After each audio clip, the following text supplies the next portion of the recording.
On today's Locked On Jayhawks, we recap the last about week or so of Kansas basketball. We'll go a little bit over the Wisconsin and Tennessee games that we never really got around to, from the battle for Atlantis and then the game last night against Texas Southern. You are Locked On Jayhawks, your daily podcast on the Kansas Jayhawks, part of the Locked On Podcast Network, your team every day.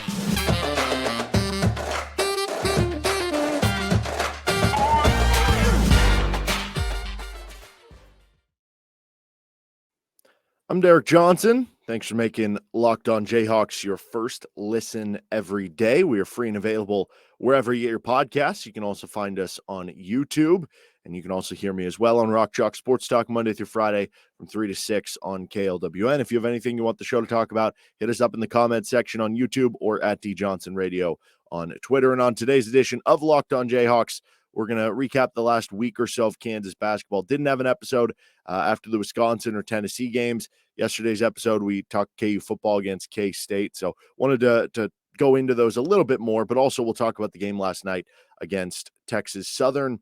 And then we'll finish things off with just kind of overall takeaways from what we've seen over the last week and a half or so. But first, today's episode of Locked On Jayhawks is brought to you by Omaha Steaks. Omaha Steaks, great stuff. You can get it. It's super easy to ship with the box and everything, and then it arrives at your door, and you have also great stuff of, you just think of steaks, but they have great sides as well. So check out Omaha Steaks. Kansas beats Wisconsin, loses to Tennessee, beats Texas Southern last night. Let's start with the Wisconsin game first. It was a game that went to overtime. Probably had no business getting there. Kansas had several times where they, I don't know, maybe got up 6, 8, 10 points. You're up double digits. You're up 14, 15 points. It felt kind of similar to the Dayton game last year where you're in the semifinal round of your conference tournament and you have this big lead and you're looking great. And then things kind of start to disappear for you in the second half and you kind of blow the lead and they have all the momentum.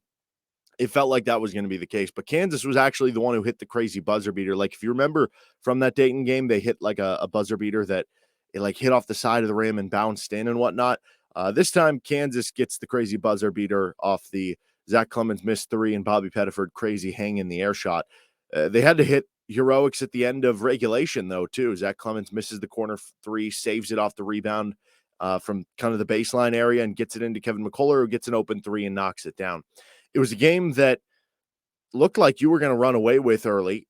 Wisconsin, especially with their offensive struggles, like they scored 43 the day before against Dayton. They put up 43 against you in the second half. So that wasn't great. Your defense kind of fell apart in the second half. It was really one guy, Tyler Wall, just went off in the second half in an overtime against you, and you couldn't really figure out how to stop him. He just kind of went on a heater. Sometimes that happens against other opponents. Like I still think this Kansas team is pretty good defensively. Can they be elite? That's a fair question because for this team to be really good, if the offense isn't one of the top, 15, 20 offenses in the country, they're going to have to be like a top 5 defense if they want to be in that elite discussion. Right now, they're more like a top 10, top 15 defense. So they do need to take that next step. And that would be an example of times where like there are certain stretches in a lot of these games where it feels like maybe a 10-minute stretch that the Kansas defense goes from being like that elite defense to just being like an average defense, and they need to kind of eliminate that. But also the inability to kind of close things out, and then you end up behind and having to overcome that. Jalen Wilson, phenomenal in that game, had 29 points, 14 rebounds. You didn't really get anything from the bench outside of the Bobby Pettiford game-winning shot. The center position was kind of a mess. Slow start from Kevin McCullough in that one, but really picked it up, ended up having a great game for you. Grady Dick struggled. The teams that have the ability to kind of face guard him and really put an emphasis on getting out to him, before he even catches the ball defensively are the ones that are going to have the best success. And he's not someone who's going to kind of beat you consistently off the dribble. Now he will be able to beat you off like back cuts and stuff if you play too tight with him. But the good news for Kansas is that if teams are playing super tight to him, it should open up spacing around the floor for other players. Haven't always been able to take advantage of that. And the fact that they don't have the guy they can just throw it to down low on the post to where, hey, they can't double him because they threw it to him on the post on the same side as Grady Dick, and the defender has to stay tight with Grady Dick. They can't come down to help. Like Kansas doesn't have that ability. So it makes things a lot different right now on the offensive side of the ball. Bobby Pettiford, though, big shot. hero of the game. Good for Bobby, especially now that he's injured, to have that one to go back to. He had been struggling coming into the game and really was struggling even in that one. That was his only points again of the game. Big time moment, though, to come up with that shot for Kansas. They come out with the win. It's all that matters in the end, I guess, even though there are certain things that didn't look great for KU. And then the next game against Tennessee, the offense absolutely stunk. You were down 8 points at half, despite the fact that you forced 17 Tennessee turnovers in the first half, which was just mind-blowing for me. Tennessee shot really well from three. You maybe didn't get around screens as hard as you possibly could, and you just got kind of out physical. Like, Tennessee is a very physical team. They are number 3 on KenPom. They are number 1 on defense on KenPom. This is a very good Tennessee team. Like, don't let the fact that they were ranked 22nd coming into that game in the AP poll fool you. That is a very good team, and they blew out Gonzaga in the exhibition. They had kind of a weird loss to Colorado, who's been just a weird team that has beaten good opponents and lost to bad ones. I just view that in the same ilk of, like, hey, Kansas lost to Dayton last year. Like, Tennessee lost to Colorado this year. Like, weird things happen. Center struggles, certainly real. Hurts you in pulling down rebounds. The Tennessee big men, like the main three with Adu, who was a guy Kansas was actually recruiting and had 9 rebounds in the game off the bench for Tennessee. Him, the Vlasic or however you pronounce it, the big 7'2" dude for Tennessee, and then their other big men, the 6'9" power forward. They combined for 22 rebounds in that game. That was a problem for Kansas, as it kind of has been all season long. And we kind of saw what happens when Grady Dick and or Jalen Wilson do not go off in a game. Right now, the Kansas offense doesn't have a lot of other options. Turns out, we found out because Kevin McCullough missed the Texas Southern game. He injured his groin against Tennessee, and he tried to play through it. I'm sure that certainly impacted things. If you look at the stat sheet, he actually had an efficient game. He only took 4 or 5 shots. That would probably explain it. He wasn't able to be as aggressive, and that would have certainly helped you with another offensive option. With Jalen Wilson struggling, and then Grady Dick unable to get open shots because Tennessee was able to defend him off the ball really well.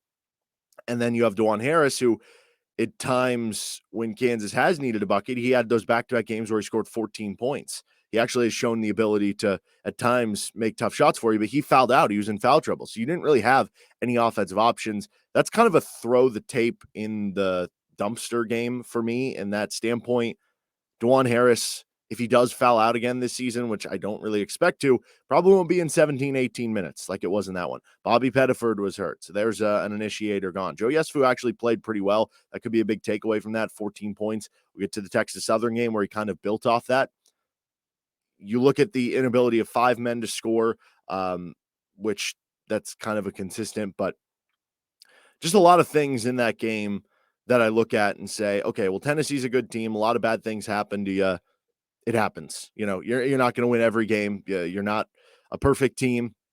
It happens. So I guess where I'm left with that is there are obvious, again, worries about the offense and who's going to be, the third go-to option, or what happens if Jalen does struggle in an NCAA tournament game, for instance.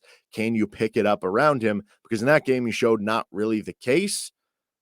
But again, it's early. Bill Self talked about how this team's going to be better, in January, in February. I still believe that to be the case. They're 7-1 right now. Still have a big win over Duke. I think they're going to be just fine. In a moment, let's switch over to the game last night. Kansas takes down Texas Southern in a blowout win in Allen Fieldhouse. We'll get to takeaways from that in just a moment here with Locked On Jayhawks. But first, this episode is brought to you by Omaha Steaks. Fall is in the air, and that means fall grilling with cookouts, tailgate parties, and so much more. Luckily, the flavor experts at Omaha Steaks have made it easy to savor all the flavors of all with their mouth-watering assortments of perfectly aged steaks, ultra-juicy burgers, and easy-to-prepare comfort meals that are ready in a flash. Now's the perfect time to load up on this incredible flavor and take advantage of 50% off site-wide by shopping their friends and family sale. Go to omahasteaks.com and use promo code LOCKEDON at checkout to get $30 off your order. I love the fillets. I love the gourmet potatoes. They have the great sides that go with it. It's perfect for grilling or even on the stove and for a nice dinner or a big meal with family. Don't wait. Go to omahasteaks.com. Stock up today. Omaha Steaks isn't just steaks. It is the best steak of your life, guaranteed. And don't forget to score that extra $30 off your order when you use Locked On at checkout. You won't come close to getting this kind of quality at the grocery store. Visit omahasteaks.com. Promo code Locked On at checkout. Minimum order may be required. Kansas takes down Texas Southern, game that was never really close. They covered I saw the spread opened at like 24, and then eventually it worked up to 26. A lot of money was coming in on Kansas. They still covered by a couple possessions. Kind of a nice bounce back win. Good to have those after the Tennessee game, both for your confidence and to have the ability to experiment with different guys. And certainly there was a lot of lineup experimentation that came not just because the score was out of hand and because of the opponent, also because you kind of didn't really have any other choice than to experiment with different lineups. Kevin McCullough missed the game with a groin injury. Bobby Pettiford was still out. You're still nursing the injuries of Kyle Cuff and Cam Martin. That left you with 9 scholarship players last night, but it's not just that, because you still go, oh, well, 9 players, you could have a 9-man rotation. Like, that's not that crazy. 4 of those 9, I mean, KJ Adams can play the 4, which we saw a bit last night, but 4 of those 5 players are centers. It doesn't leave you with a lot of lineup versatility to play different guards or different wings. I think that we saw a lot of lineups last night that we're probably not going to see again this season, or if we do, it'll be kind of in weird moments against lesser opponents or where you're up big and you're just experimenting with stuff. I don't read too much into some of the lineup stuff, like with KJ Adams at the 4 and playing a center like Ernest Uday or Zuby Ejiofor or Zach Clements at the 5. Like, that's probably not something we're going to see much this season, unless there are other injury or foul trouble woes. So I guess it's good that you experimented with that. But a lineup where you have, like, Joe Yesufu, who did play very well last night, but KJ Adams at the 4 and, Ernest Uday at the 5, it's not going to be a very successful offensive lineup. Nonetheless, Joe Yesufu, let's start with that, because there's only certain takeaways you can have in a game like this. Like, I'm not going to come away from this saying, see, look, Jalen Wilson, he's this National Player of the Year candidate. See, he did it again last night against Texas Southern. Like, no, that's expected of you against Texas Southern if you're a National Player of the Year candidate. Grady Dick goes off, like, same thing. But Joe Yesufu, been a nice surprise over the past 2 games. The fact that he's been able to stack them up back-to-back games is really, really good, because we haven't seen that consistency from him in his time at Kansas. 14 points back-to-back games. He played 27 minutes off the bench because you needed him to, with DeJuan's foul trouble and Bobby Pettiford getting injured against Tennessee. In this game, he got the start with Kevin McCullough out, which, I mean, you didn't really have any other options. It was either starting KJ at the 4 and, starting a 5-man, or starting MJ Rice, or starting Joe Yesufu. Just had that good game. That was probably what you were going to do. But he scored 14 points again, looked confident with the shot, was hitting open shots, was hitting them in transition. He had the one blow-by move that he had in the first half where he angles into the rim and lays it up and in. That was really impressive stuff from Joe Yesufu. We said it all along. I'll say it again. The key for Joe Yesufu is making shots. It's, simple basketball game. Make shots, right? And for him to carve out a role on this team, Kansas is a team that needs offense. They need shot creation. They need shot making. They need outside shooting. Joe Yesufu can provide those things based on the potential of what we think he can be, because of what we saw him do at Drake and what we've seen him do in flashes like the past 2 games. That's the key for him playing a big role on this team, or maybe not a big role, but a role big enough that he is part of the rotation come March, right? 10, 15, 20 minutes a game. He can provide that extra scoring punch that you could really use, maybe similar to what Remy Martin did for you last year, just maybe a little bit less, Remy Martin light, I guess you would say. So that was impressive to see. That was important to see. And you could really use his continued growth. And maybe this is an opportunity with Bobby Pettiford out for him to get more run and gain more confidence, because I don't think it's something where he just can't physically do it. Like, this dude has like a 40-inch vertical. He clearly has shown the ability in past times in his college career to be able to do it at the highest stage. He put up like 25 points on that USC team that blew out Kansas in the 2021 NCAA tournament. But for him, Like we've heard from Bill Self, he just wants to do right by the coaches so bad, and he takes everything the coaches say and tries to execute them so well. You wonder if sometimes he just gets in his own head and overthinks the game. So seeing him be able to do those things back-to-back games, maybe this can be a freeing experience for him, and he would certainly be an impactful player for Kansas because of what he provides, that there's not a ton of players on this team that can do just that, especially from that lead guard or two-guard kind of position. MJ Rice, also fantastic game. It was kind of the MJ Rice, Joe Yesufu game. He kind of showed a whole repertoire for scoring, right? You saw the three-point shooting. I don't think he's really someone that is going to be shooting threes like off the bounce right now. But if you give him an open three and he has time to kind of get set and get it out in transition or an open three in the half court, he can hit them at a good enough rate that makes it a thing. He also showed the ability, as we know, as being a great transition player, driver, dunker, can lay it up and in. We saw some of the floater game. He was really impressive overall. The question now is, because we've seen two really impressive games from him. We saw the one against, was it North Dakota State, where he off the bench in his first game in. I think it was North Dakota State. And we've seen two games now from it. Now, he does have the injuries in between. He has the kidney stone, so that would excuse the games in between where he hasn't been as effective as those two games. But now the key is, can we see it against like a Power 5 opponent? Or I guess in basketball, it's like the Big Six conferences with the Big East. Can we see it against a Big Six opponent? Can we see it against a quality opponent as opposed to one that you're just blowing out and completely overmatched and where you are just a much better athlete than the opposition? For example, this Thursday against Seton Hall. I don't know if Kevin McCullough is going to be back for the game or not. They kind of left it up in the air during the post-game press conference. That means even more time for him, which means also more opportunity. But if you do it against a big conference opponent, then it starts to feel more real. Otherwise, right now, it's just you're just dominating lesser opponents. That's the next step for this, but that was a good first sign for MJ Rice because he's kind of in the same ilk of Joe Yesufu. He can provide some things for you that you don't have all the way through the lineup and can be a nice complementary piece for you, playing 15, 20, 25 minutes a game off the bench. Or I guess hypothetically, maybe at some point, if MJ Rice keeps playing like that, we get to a point where we say, what if you start Jalen Wilson at the 5 and you bring MJ Rice into the starting lineup? I don't know if that would ever happen, but point is there's an opportunity for him to play a big role on the team, even if it's coming in as that sixth man and providing a big scoring bunch and giving you an extra athlete on the perimeter. By the way, Dwan Harris reminds me a lot of like Cassius Winston. If you remember with Michigan State, Cassius Winston was so great in pick and roll and finding the open guy, and that led to just an instant high floor for what your offense could be. The difference in the KU offense with Dwan on the floor when he's not on the floor is pretty remarkable so far this season. And he's similar to Cassius Winston in that like Winston was never taking like off movement threes or really not taking many like pull up jump shots either. He could in the mid range and he would, but it was more of like, hey, you went under a screen, kind of like in the Frank Mason way of doing things. With Dwan, we haven't seen that yet. That would be the next progression in his game, but he's more of like a set shooter.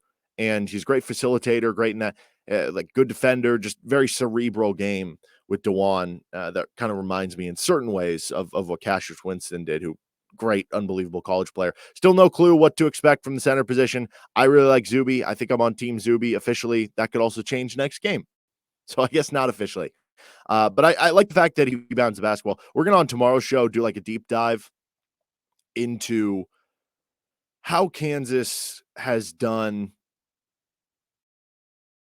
the bigs defensively and how they've done in certain regards with rebounding and defensively down low. And I think Zuby can provide some things for you, which we'll get to tomorrow.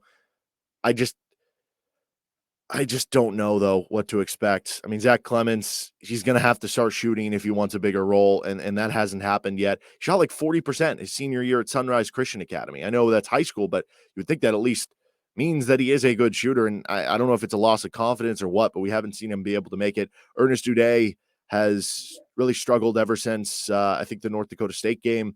And then with Zuby, he's been good at rebounding, but not doing a ton else, though. I did like that play where he got the offensive rebound and found the open shooter with Joe Yesufu on the perimeter. He missed the three. Otherwise, that would have been a good assist for him, but showed some skill for Zuby. But overall, nothing's really been put in stone for the center position. Okay, in just a second, we're going to get to our just overall takeaways from the past 3 games and do a, I guess, inventory stock check on where Kansas is right now with Locked On Jayhawks. All right, overall takeaways from the game. KU just needs the bench to be more successful. They were last night. It's a lot easier against lesser opponents.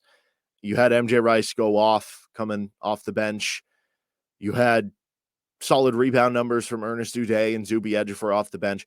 But prior to last night, over the basically previous from the Duke game on, so the Duke game, Southern Utah, and then the 3 Battle for Atlantis games. So the last 5 games before last night, the KU bench had totaled over 200 minutes. They'd scored 29 or 30 points, 29 rebounds. Basically worked out that if you turned it into a one individual 30-minute per game player, they would be averaging like 4 points, 4 rebounds per game. The bench has not been providing much for you. Again, last night they did. And hey, what do you know? You went off for a big game, also against a lesser opponent. You need the bench to provide a punch for this team when they don't have automatic offense all throughout the lineup in the starting lineup, and they don't have that interior presence. You need those guys to come off the bench firing and giving you energy, giving you a lot on that offensive side specifically, but also with the rebounding battle. And in every regard, it's just the offensive side is probably the most important from what you could get from your bench in terms of the player personnel, what they could provide, and what you need. The center position, just an absolute mess right now, as I mentioned. I like Zuby, as I said, but neither guy between Zuby, Ernest, and Clements are carving out more of a role than the other, and you really could use one too. KJ Adams, really good defender, gives you possibilities as a switchable 5-man, really good offensive rebounder, makes a ton of hustle plays for you, actually good on lobs and making dunk catches, and I think they showed a little last night what he can do is in a short roll situation because he is actually a good passer, and I think that'll be something they explore more to use him on offense so that he's not just someone the defense isn't respecting. Like if you can get him the ball in the high post and he can make good passes or drive to the rim and finish, that would be super helpful for you. But he struggles as a defensive rebounder. You need someone to come in and be able to man that down because that's a very big key of defense. You can't get a stop unless you come up with the basketball at the end of it. That's why you see a lot of times like defensive player of the year in the NBA. It's one of the guys who had the highest number of defensive rebounds. It's not just about shot blocking and altering shots. You have to clear the defensive possession with the defensive rebound. Defense, I think I said this earlier, can be good, but right now it's not great yet. That I would imagine is going to get better. You have new players in there, young players who are getting used to talking and knowing when to switch, knowing the scheme, knowing the system. I would also imagine KU, because we've seen this with Bill Self, he, as the season goes on, especially once we get to conference play, will adjust how they play ball screens, especially. We saw a couple years ago, they started to go into that like icing or I'm not into the X's and O's enough to tell you the difference here, like hard hedging or whatnot. Maybe playing drop coverage.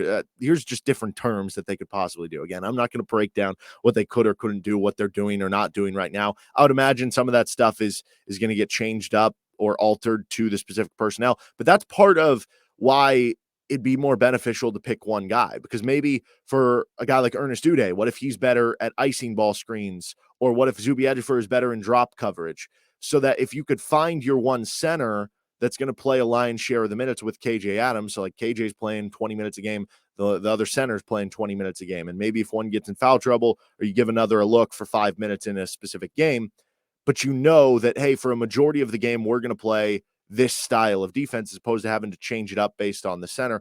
That could be beneficial. Again, though, the defense has been good. There's stretches and moments in time where it feels like it fades to being average. That's maybe the difference between them being an elite defense and just a good defense. And that could be the difference of this team being elite versus just being a good team. All right, that's going to do it for this edition of Locked On Jayhawks. Coming up on tomorrow's show, we're going to deep dive into the big men, how they've done rebounding and defensively against some of their recent opponents. On Thursday's show, we'll preview the Seton Hall game, and then on Friday, we'll recap whatever happens in that game.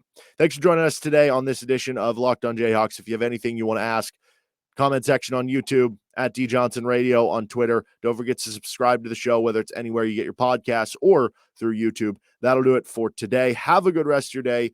I'll see some of you on Rock Chalk Sports Talk later today.